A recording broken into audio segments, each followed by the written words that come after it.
All right, so today I wanted to talk about the economic concept being opportunity cost, and I wanted to talk a little bit about some of these concepts because, I mean, number one, we have a crisis of people that when it comes to stuff like this, they have no idea what they're talking about, and not only that, a lot of people believe, outright falsehoods. I could go on and on about giving those examples, but at the end of the day, when it comes to economics, most people are illiterate when it comes to that, and it's something that's getting worse and worse, I believe. So, anyway, I wanted to talk a little bit about it and kind of make some points, I guess. And this is from Wikipedia saying in microeconomic theory, opportunity cost or alternative cost is the loss of potential gain from other alternatives when one particular alternative is chosen from the others. In simple terms, opportunity cost is the loss of the benefit that could have been enjoyed had a given choice been made. A representation of the relationship between scarcity and choice. The objective of opportunity cost is to ensure efficient use of scarce resources. It incorporates all associated costs of a decision, both explicit and implicit. Opportunity cost also includes the utility or economic benefit as an individual loss. It is indeed more than the monetary payment or actions taken. As an example, to go for a walk, you may not have any financial costs embedded to it, yet the opportunity foregone is the same time walking, which could have been used instead for other purposes such as earning an income. Regardless of the time of the occurrence of an activity, if scarcity was non-existent, then all demands of a person are satisfied. It is only through scarcity that choice becomes essential, which results in ultimately making a selection or decision.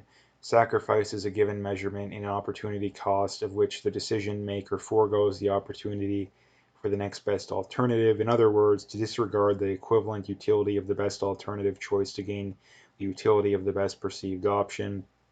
If there were decisions to be made that require no sacrifice, then these would be cost-free decisions with zero opportunity cost. So there's many, I think, important aspects when it comes to this, and there's many modern parallels too. In that, um, number one, too, when it comes to this stuff too, it kind of debunks the idea that socialism is a good system too, because um, you know it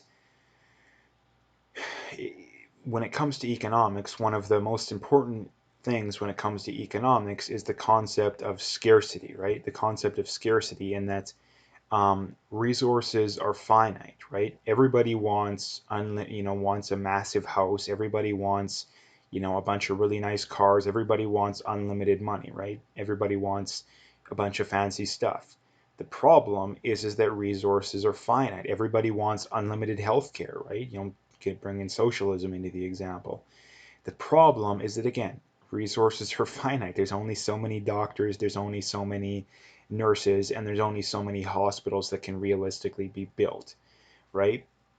And this is one of the fundamental errors of socialism, is that to believe in socialism, you have to completely ignore the basic economic principle of number one, opportunity cost, and number two, scarcity, right? Because if resources are finite, then you can't possibly argue that the goal should be to give away said resources in an unlimited fashion, because it's not possible, right? And the reason why socialism usually doesn't work out is that they have this idea that you can give away unlimited resources, and because they don't understand basic economics, eventually they learn that isn't possible.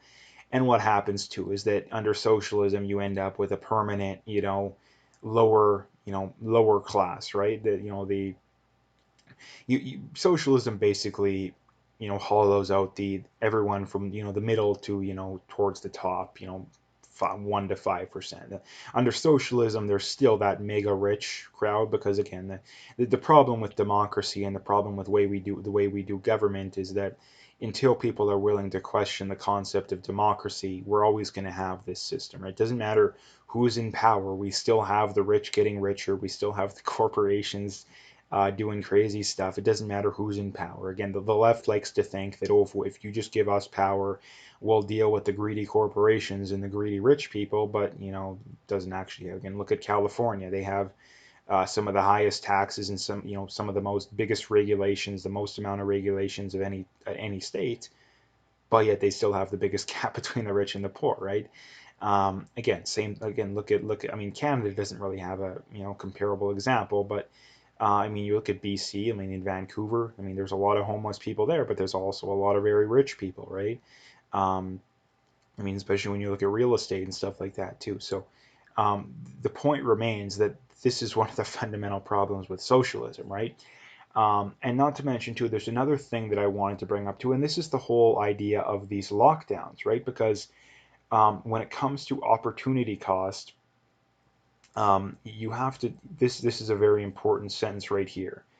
Um, Incorporates all associated costs of a decision, both explicit and implicit. Implicit is one of the most important words here, right? Because explicit basically would mean, the stuff that you expect, the stuff that's seen, right? It's the government's going to create 1,000 jobs, right? And they're going to spend however much money. Again, the explicit is, again, they're going to spend X amount of money to create, 1,000 jobs. The implicit is, okay, um, how many jobs would have been created if the government simply didn't take that money from the citizens and the citizens simply spent it themselves? Because if more jobs would have been created doing it that way, they didn't actually get ahead. In fact, they're actually worse off. The other, implicit cost or implicit thing would be, how do you know that that was the most efficient way the government could use that money, right? And maybe it was, the government had some campaign promise to, you know, the left is, oh, we're gonna hire 1,000 new teachers, right? Okay, well, how do you know that you actually need? How do you know that hiring those teachers is actually going to do more help to the economy as a whole than hiring 1,000, construction workers to build, infrastructure, right? How do you know that? And again, obviously the math needs to be done to figure that out for sure. But again, this is the problem with the average person, is that when it comes to their economic knowledge, all they think about is the explicit cost, right? All they think about is the explicit cost. When it comes to lockdowns, again, perfect example again is another example. When it comes to lockdowns, all they think about is, okay, how many lives are going to be saved of people that aren't otherwise going to die of the virus if we lock down? That's all they care about. But that's absolute insanity, because again, if you're going to save 100 people's lives by locking down, and you ask someone, okay, would you want to do it? The people that have no critical thinking skills, that don't know what they're talking about, would say, oh yeah, we got to do it, we're going to save 100 lives. But people who actually understand economics, who understand basic critical thinking, would take a step back and say, okay, yeah, we're saving 100 lives, but how many lives are going to be cost because of said decision? And the reason why lockdowns don't make sense is that more lives are being sacrificed from other causes, right? It's very clear. The data is very clear on that. I think just the amount of the increase in suicides and overdoses is accounting easily for the amount of people that are dying of the virus. Not to mention when you include the amount of missed cancer screenings, the amount of other causes like that. Again, just stuff off the top of my no, not to mention too. This isn't even including all the future suicides that are going to happen too, because again, people don't grow up with their mother or their father. I don't know. Maybe their parents. Things have become really stressful, and now they're going to grow up in a really stressful environment. And there's so many things to bring up when it comes to these lockdowns. It's not even funny. Um, the data is very clear that in the states, the numbers I seen from the article today out of Forbes is um, you know heart sorry the amount of people dying of heart attacks has gone down 40% since March. So in other words, that's whatever 40% of people that is, if that's 100,000 people dying a year of heart attacks, so that's 40,000 people that are dying that otherwise probably could have been saved, maybe it all depends because again, a lot of people die of heart attacks. A lot of people have heart attacks and live an extra, 10 or 20 years. So you really don't know. So this is the problem too, that there has never been, I mean, there has been, well, I mean, kind of, because again, there's no way of knowing an exact amount when it comes to how many lives are being caused because of the lockdowns, because there's so many things to account for. It's not even funny.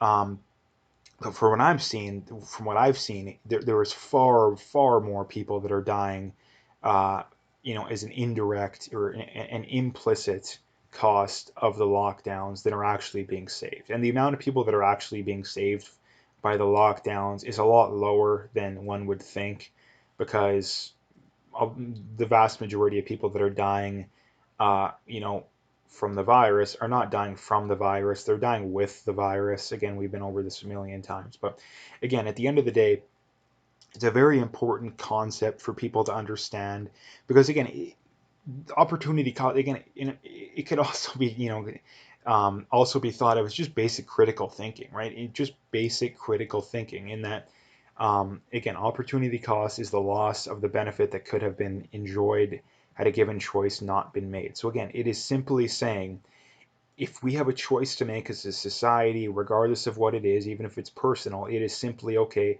What are the potential positives and negatives to doing it this way, and what are the positive and negatives to doing it the other way? That is basically what it is.